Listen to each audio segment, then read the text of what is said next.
There used to be a famous sideshow known as the Man of 1,000 Faces, and you can make your own. Not man, but 1,000 faces. The most essential ingredient is a piece of chain, like that.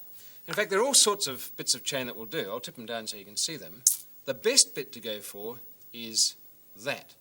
Very thin stuff that you'll find on cheap ornaments or lockets and things you can buy in a toy shop. Sometimes get it in a Christmas cracker.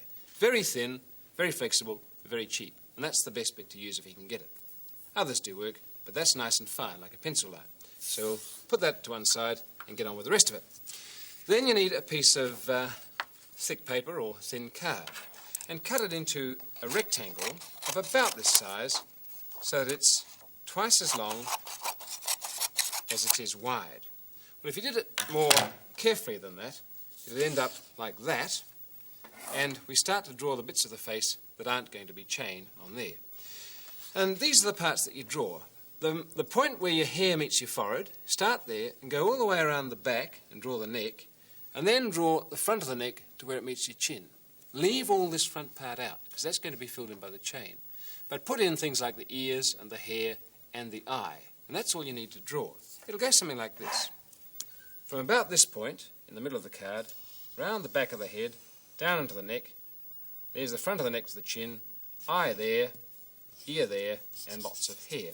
Well, that looks pretty gross. That's what it looks like if you take a bit more trouble. And that'll depend on the sort of drawing that you want to do.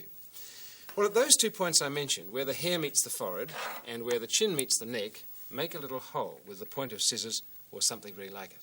Hole there and a hole there. And it's into those 2 holes that you put the chain. And that's a bit fiddly, but I'll get it in as fast as I can if you can bear with me. First of all, the top. Poke it in through the hole, and as soon as it goes in there,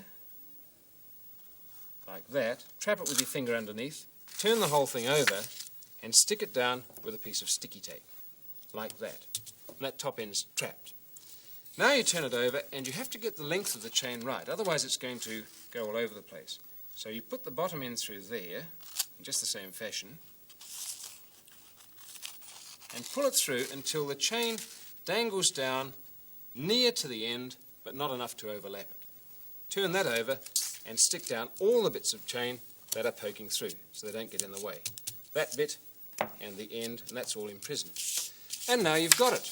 There's your Man of 1,000 Faces. You can get the faces by shaking it and letting the chain fall where it will, or hold it in position and poke it around. And there's no end to the faces that you can make.